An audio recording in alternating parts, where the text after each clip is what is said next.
Bismillah ar-Rahman ar-Rahim. Assalamu alaikum. Voici la suite de l'introduction des versets d'Ul-Qarnayn, le langage universel d'Ul-Qarnayn, le cœur de l'homme et le corps. Si le Très-Haut a tout évoqué dans son livre saint, le Coran, allait-il ignorer sa plus belle création pour qui il a créé un corps et toute chose sur cette terre et lui a donné toutes les causes et les voies sensitives et intuitives pour survivre? Car cette chose est le seul chemin qui guide vers Dieu. Dhul-Qarnayni est un dialogue entre le Tout-Puissant et le cœur, dans les fins fonds des entrailles de l'homme, un langage muet et divin. Si les autres narrations à travers le Coran nous décrivent la surface des choses vues de l'extérieur, Dhul-Qarnayn, notre cœur, est relaté directement de l'intérieur, c'est le monde de l'invisible. Car lui-même ne peut avoir qu'un langage intérieur. S'il était un homme, notre Seigneur Dieu lui aurait attribué la place qui lui reviendrait parmi les élus des prophètes. Mais il n'est qu'un organe de l'homme. Notre prophète, paix et salut soient sur sa noble personne, pouvait-il expliquer à son peuple qui, à peine venait-il de sortir de l'ignorance, que le peuple est un peuple invisible à l'intérieur du corps humain et qu'ils ont leur soleil sous une autre forme, leurs problèmes, leur roi, leur barrage, et de plus est qu'il faut un microscope pour voir ce monde. Position difficile pour le prophète, paix et salut soient sur son âme. Cependant, il a mentionné que c'était un tout petit peuple.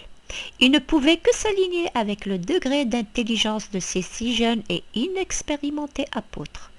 La chose demandait la sagesse du prophète qui, seul, avait les moyens de donner un récit convaincant des faits relatés par le Très-Haut et qui dépassait l'entendement humain.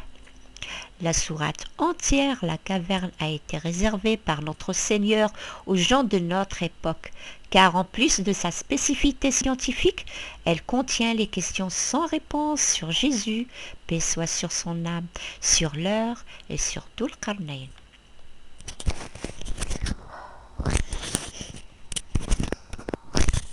Ce qui nous ouvre les portes du récit de Dhul-Qarnayn, c'est le voyage de Moïse et de Yassour lorsqu'il dit au verset 63 de la sourate La Caverne: قال أرأيت إذا وينا إلى الصخرة فإني نسيت الحوت وما أنساني إلا الشيطان أن أذكره واتخذ سبيله في البحر عجبا.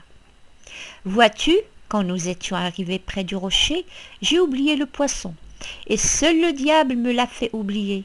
Et il poursuivit, entre parenthèses le poisson, son chemin de façon extraordinaire dans la mer. Car il faut considérer cette histoire dans son sens figuré et son sens propre. Elle est un repère pour le lecteur du Coran, et plus spécialement pour les versets de Dhul-Qarnayn. Telles les 12 sources qui ont jailli sous le bâton de Moïse et qu'il faut prendre au sens propre et figuré à la fois. Car les 12 sources sont aussi les sources du savoir. Là où se trouve Moïse, se trouve une science dans le Coran. Le rocher fait allusion au verset de Dhul-Qarnayn dont les portes des versets sont si dures à ouvrir. Le poisson, lui, fait allusion aux endroits mouillés, visqueux, hermétiques, à l'intérieur des corps humains, à l'intérieur des corps vivants. Si notre Créateur Dieu fait souvent appel à notre intelligence à travers le Coran, ce n'est pas l'intelligence de la matière grise comme on le croit, mais l'intelligence du cœur qui est transcendantale. Cet apprentissage que reçoit Moïse de Khadir ou le Khudr est l'apprentissage de 3 commandements, l'un international, l'autre criminel et le 3e civil. Ainsi s'ouvrent les décrets de Dieu avec l'exhibition de ses secrets. Notre Seigneur, gloire à lui, nous met au seuil des portes d'un grand enseignement dont les narrateurs Moïse et Khadir nous préparent dans leur dialogue à recevoir le dernier appel.